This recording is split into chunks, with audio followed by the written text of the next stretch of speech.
sex plays such an important part in each one's life of every day? Why do you ask me?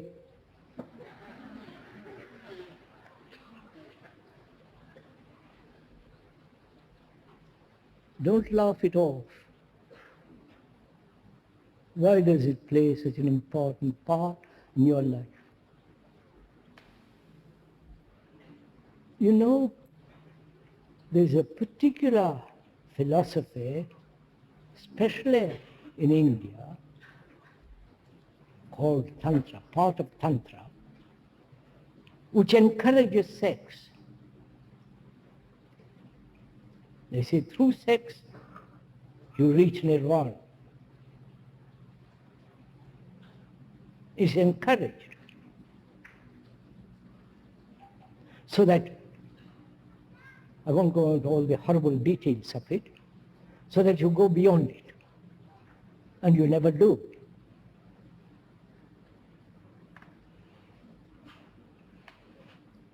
And sex used to be taboo. Keep it quiet. For God's sake, don't talk about it. But now,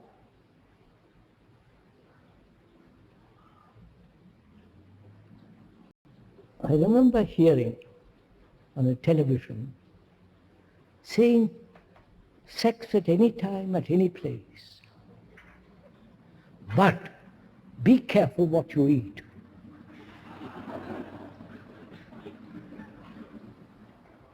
Why has sex become so important in our lives? All the ads of naked ladies, half-dressed ladies, and so on and so on. Why has society,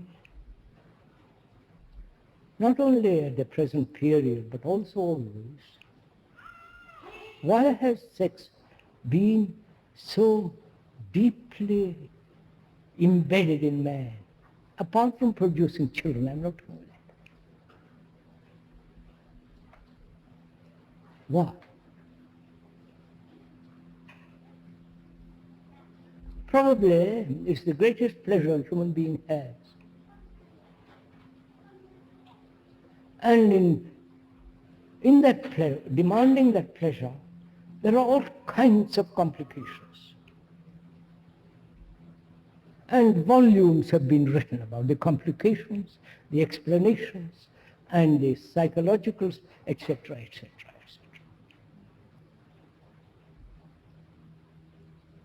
But they have never gone into this question. I have not been told they may be, never asked this question, why human beings have made this thing so colossally important in their life. Why? We could answer it probably, but then I can't.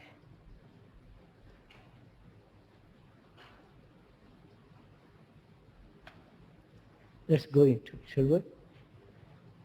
I'm not telling you about it, you know it better. We are looking, observing, asking.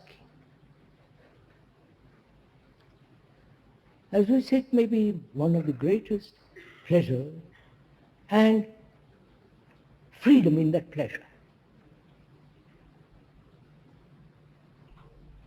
Right? Our life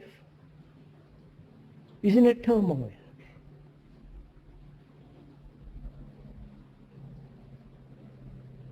Our life is constant struggle. Nothing original. Nothing creative. I mean, I'm using that word very carefully. The painter, the architect, the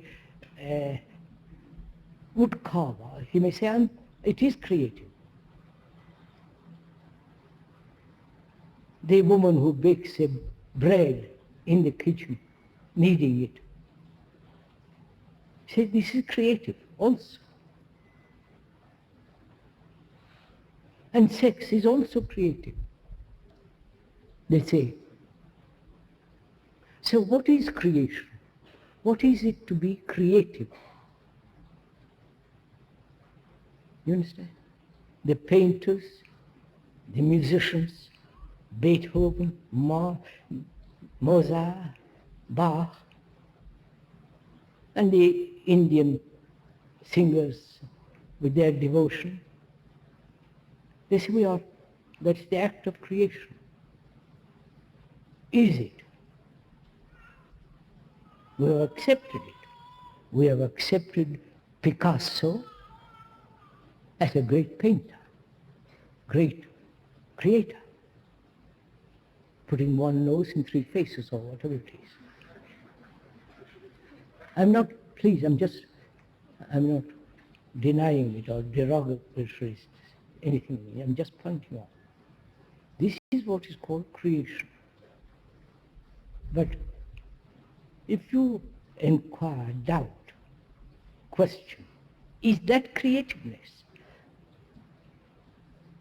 Or creativeness is something totally different. That is, you are seeing the expression of creativeness, right? In the painting, in a poem, in a prose, in a statue, in music, that is expressed according to his talent, to his capacity. It may be great capacity or a very small capacity. It may be modern rock or Bach. Sorry to compare the two. They are really quite incomparable, but it doesn't matter. So, and we, human beings, accept that as creative, because it brings you name, money, position. You are in the same room as the great artist.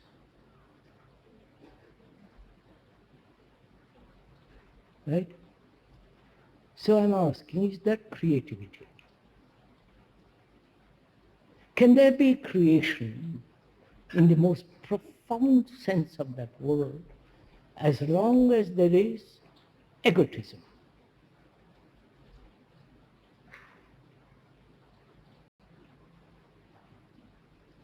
As long as there is the demand for success and money, and the recognition of that. You understand? Then it is supplying the market.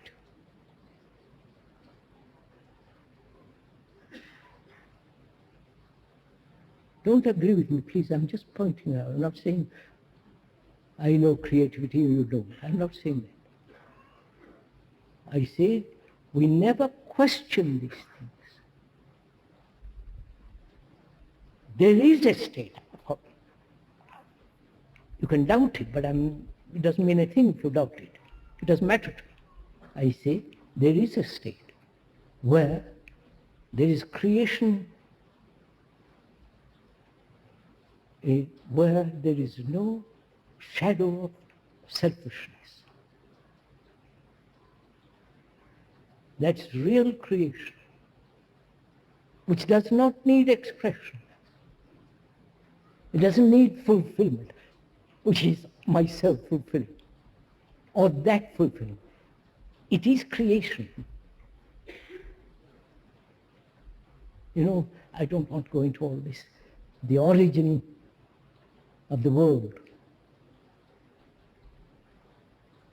The Christian is God, you know, or the Genesis suddenly came to be. The other is evolution. But life.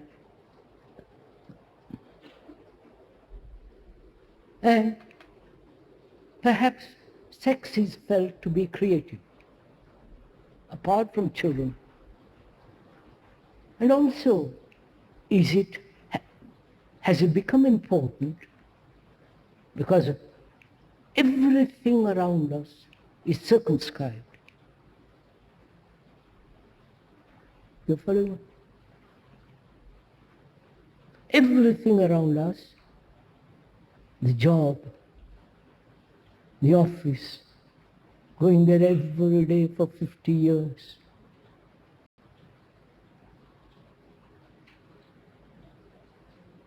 Going to the church for 50 years. Following some philosopher, some guru, you follow?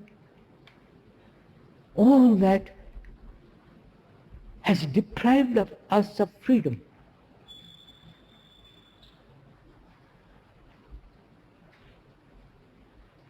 And we are not free from our own knowledge. It's always with us. The past. You following all this? And so, sex, perhaps there's freedom there.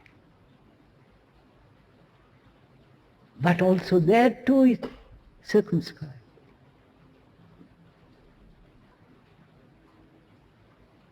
You're following all this? No?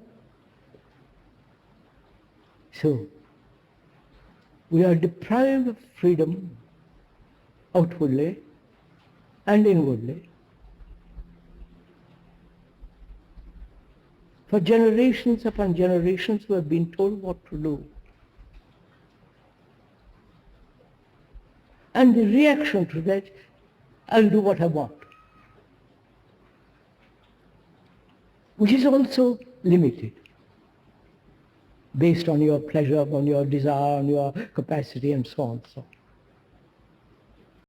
So, where there is no freedom all round, both outwardly and inwardly, and especially inwardly, then we have only one source, which is called sex. Is that right?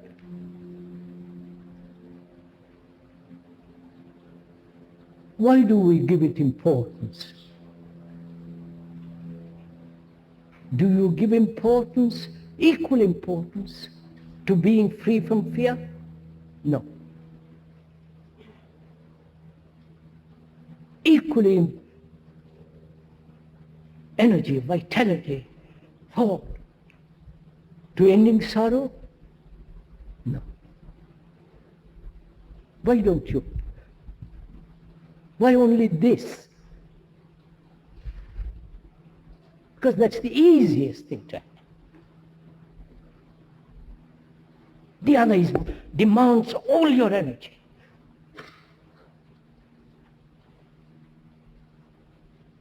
Which can only come when you're free.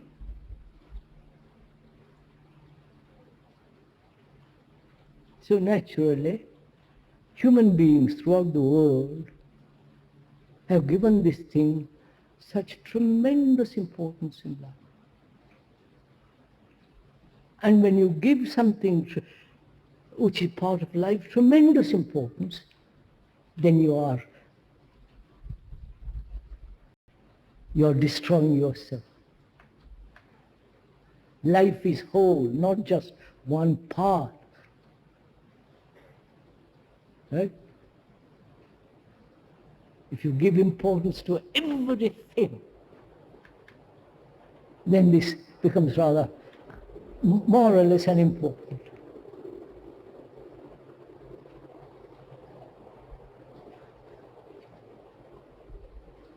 And the monks and all those people have denied all this and turned their energy, at least they think they have turned their energy, to God.